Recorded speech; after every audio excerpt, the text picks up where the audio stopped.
இயேசு கிறிஸ்துவுக்குள் அன்பான சகோதர சகோதரிகளே, தேவ ஊழியர்கள் பிரசங்கத்தின் போது மனப்பாடமாக இந்த சாப்டரில் இந்த அதிகாரம் இந்த வசனத்தை எடுத்து வாசியுங்கள் என்று ஆன் த ஸ்பாட்டில் கூறுகிறார்கள். நாமும் அவ்வாறு மனப்பாடமாக ஒரு சூழ்நிலையில் ஒரு வசனத்தை பயன்படுத்தி கொள்ள முடியாதா என்ற ஏக்கம் உங்களுக்கு உள்ளதா? உங்களில் எத்தனை பேர்களுக்கு சகோதரனாகிய சொஸ்தேனே என்பவர் யார் என்பது இந்த காணொளி மூலமாகத்தான் அறிந்தீர்கள் என்பதை கமெண்டில் தெரிவிக்கவும். கொரிந்து சபை யாரால் எப்போது ஏற்படுத்தப்பட்டது? கொரிந்து சபையானது அப்போஸ்தலராகிய பவுலால் ஏற்படுத்தப்பட்டது. அப்போஸ்தலராகிய பவுலின் இரண்டாவது பிரயாணத்தின் போது கொரிந்து சபை ஏற்படுத்தப்பட்டது. கொரிந்து பட்டணம் எங்குள்ளது? அதன் தற்போதைய நிலை என்ன? கொரிந்து பட்டணம் கிரேக்க நாட்டில் உள்ளது. தற்போது இது கிரேக்க நாட்டில் உள்ள பெலோபோனீசன் என்ற மாகாணத்தின் வடகிழக்கு பகுதியில் அமைந்துள்ளது. இந்த நிருபம் அப்போஸ்தலனாகிய பவுலால் எப்பொழுது எங்கு எழுதப்பட்டது? இது அப்போஸ்தலனாகிய பவுலால் எபேசு பட்டணத்திலிருந்து எழுதப்பட்டது. அது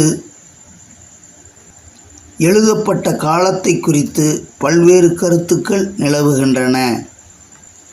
1 கொரிந்தியர் நிருபம் எதற்காக எழுதப்பட்டது?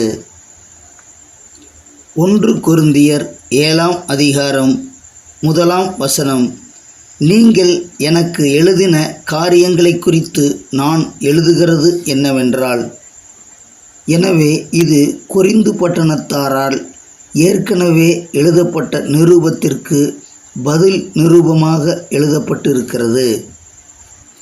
பவுல் இந்த நிருபத்தை யார் மூலமாக கொரிந்து பட்டணத்திற்கு அனுப்பி வைக்கிறார்?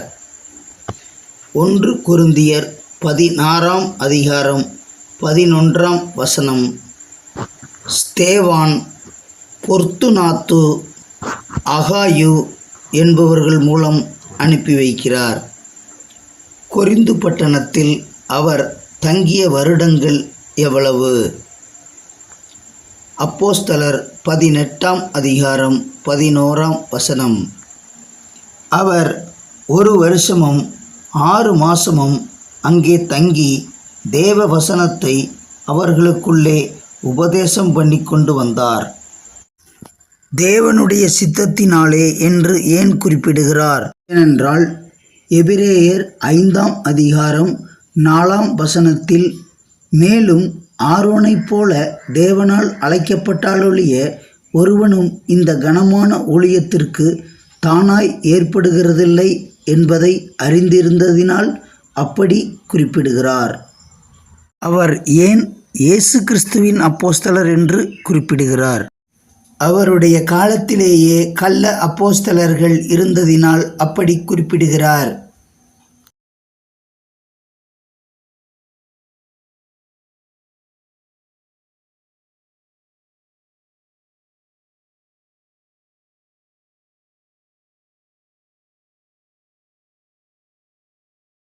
ஒன்று கொரிந்தியர் 1ஆம் அதிகாரத்தில் குறிப்பிடப்பட்டுள்ள சகோதரனாகிய சொஸ்தேனே என்பவர் யார்? சொஸ்தேனே என்பவர் கொரிந்து பட்டணத்தில் இருந்த யூத ஜெப ஆலயத்தின் தலைவன். பவுலின் பிரசங்கத்தை கேட்டு சபைக்கு மாறியவர்.